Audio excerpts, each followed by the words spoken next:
You matter. You are worth.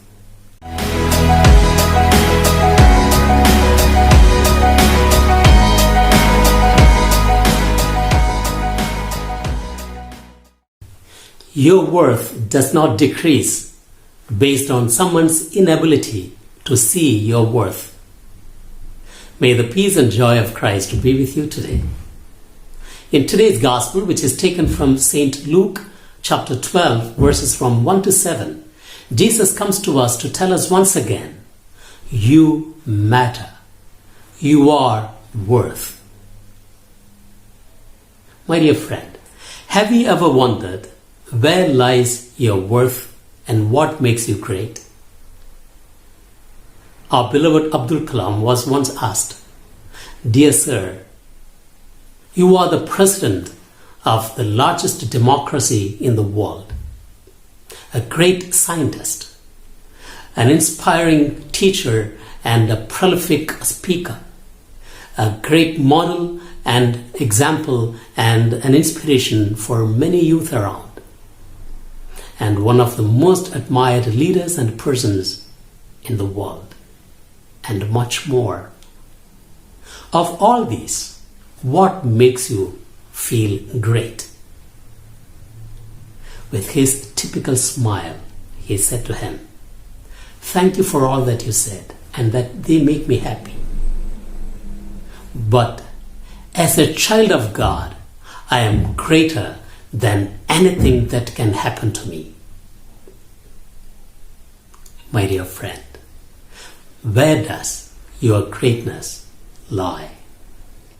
You remember Jesus waiting at the well for the Samaritan woman and telling her, You matter to me.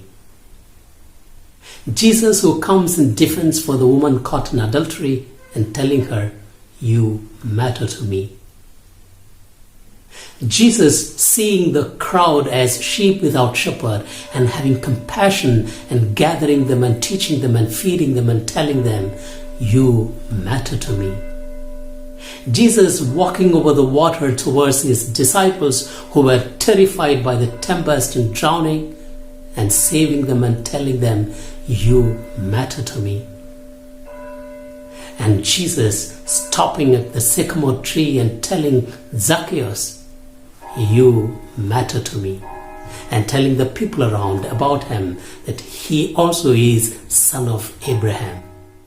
My dear friend, the same Jesus comes to you today to tell you, You matter to me. You are worth. You may be in your sinfulness. You may be in depression. You may be poor. You may have low social status. You may not be the best in business. You might have made some bad choices and terribly wrong decisions, and that you might have lost everything that you had. You may not be consulted and considered as much, and you may not have anything now. You may be zero, and you may consider yourself nothing and worthless. My dear friend, where do you look for your greatness? Where do you look for your worth? Even when everyone around considers you as worthless and useless. Leave your low self-esteem and confidently rise and look up to Him, the Lord, in whom you will find your worth. Yes, you do really matter, and you are worth. May the love of Christ redeem us. Amen.